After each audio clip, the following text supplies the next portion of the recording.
Marcus Paulson. In today's video, we're going to talk about when did your baby's traumatic brain injury occur? Did it happen during pregnancy or did it occur during labor and delivery because of something that the doctors or the nurses or the hospital that they failed to do? And why does this even matter?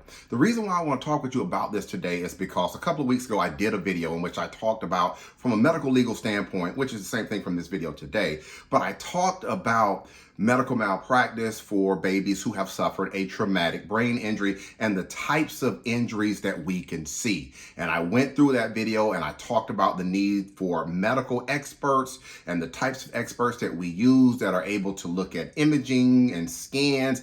And I got into detail as to the types of injury, whether it's going to be an acute injury, if we're talking about a HIE, a hypoxic ischemic encephalopathy type of injury. Is it going to be an acute injury, or are we dealing with more of a partial prolonged injury, or is it a combination of both? So that's what I talked about in that video. And stemming from that video were questions that dealt with, well, how do we know as parents or as family members, how do we know when this injury actually occurred? And that is a really good question because it really gets to an element that must be proven when you are looking to move forward with a medical malpractice case. And I know that watching this video, you may not even be thinking right now about medical malpractice. You may just be trying to find out answers, but as time goes on and as things begin to reveal themselves to you, your opinion might change in regards to these issues. So for those elements that I talked about, the third one that we have to prove in these cases is causation. And causation is something that doctors and hospitals and nurses, their attorneys, they fight this element really hard because if you can't prove causation, then your case is not going to be able to move forward. You're not going to be able to advocate any further for your child in regards to the legal system because you can't meet that element of causation. And wrapped in that element of causation is where we are today. Timing the injury. Did it happen during pregnancy or did it happen during labor and delivery? To be able to understand this, I'm going to back up and give you a very simple example to help you understand this. So let's say, for example, you are working in your yard or you're using a hammer and you hit yourself with the hammer. You hit your hand with the hammer. You're going to feel that pain immediately, but you may not see any type of swelling or any type of discoloration. You may not see any of that immediately. It may not reveal itself. But as time goes on, what happens? When you look down at your hand, you may see, man, this thing is red, or wow, it's really swelling, or it's, black or purple, or it's bruised. You may see that as time goes on. That's an important concept with a baby's traumatic brain injury, especially in the realm of HIE.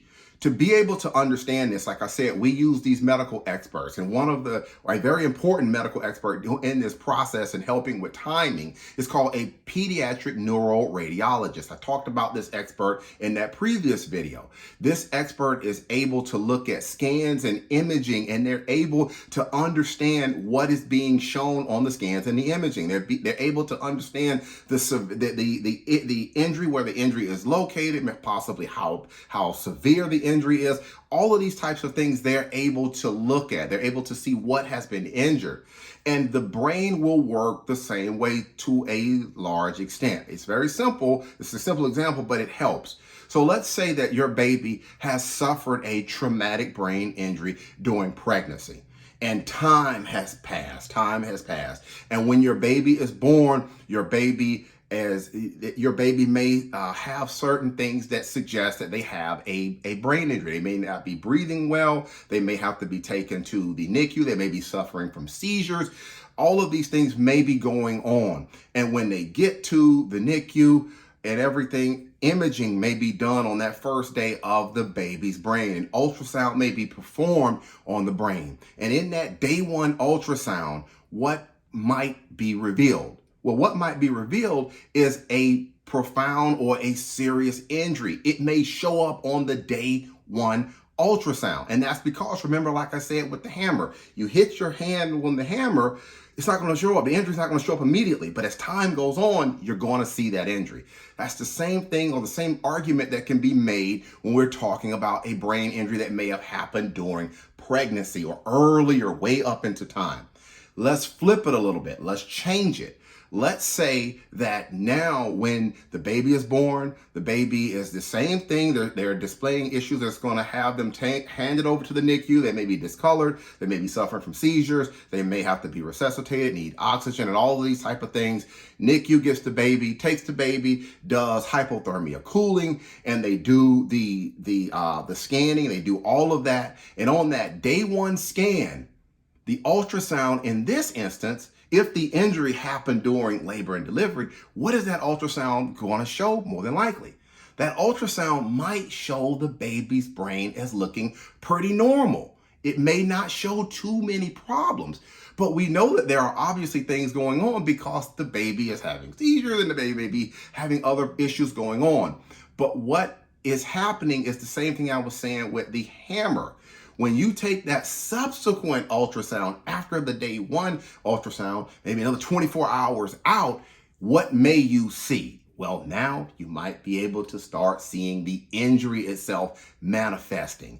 And that is how we are able, in simplistic terms, to be able to understand, okay, when did we see this injury or when did this injury occur? Because if the injury is manifesting itself down the line and it's showing up after the baby has been delivered, after that day one ultrasound, that day one imaging, maybe we're in the 48-hour mark, and that injury is really showing itself. Now what we're being able to argue is that no. This did not happen during pregnancy. Strong argument. This did not happen during pregnancy. This is the result of birth trauma.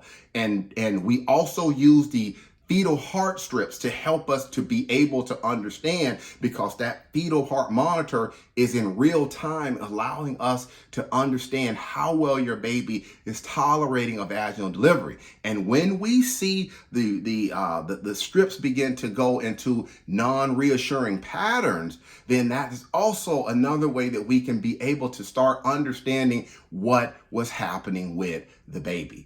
So I know that this was a lot. This was a lot, and I kind of jumped around a little bit, but this is to help you understand if you are going through this and helping you to be able to start thinking about these critical issues. And okay, was this something that the hospital did? And if this is something that the hospital and the doctors and the nurses that they did, they need to be held responsible for what they did. Maybe that is what you are going through. And that is why I'm trying to help you understand these topics and these issues.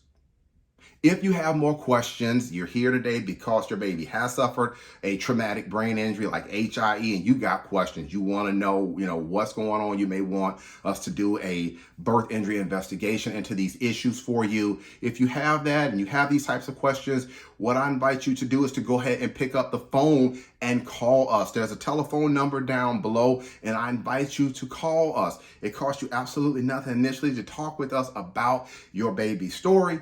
And, that's just something that I would advise you to do if you have these types of questions. One more thing, when you call my office and you talk to my secretary, make sure you pick a date and a time for us to be able to talk with you or to get back in touch with you. A date and a time is important, so we'll know, when to call you back with everything.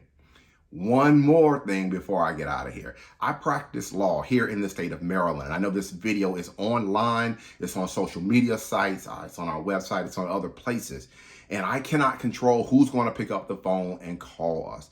If you call my office and you are not in Maryland, you have to understand that we have to use what we call co-counsel or local counsel. In other words, an attorney in your state. And that's something that we can try to help get you information on, help you with. But I just want to make sure that you understand that co-counsel or that local counsel aspect of things if you are not in Maryland. If you're in Maryland, then hey, it's good.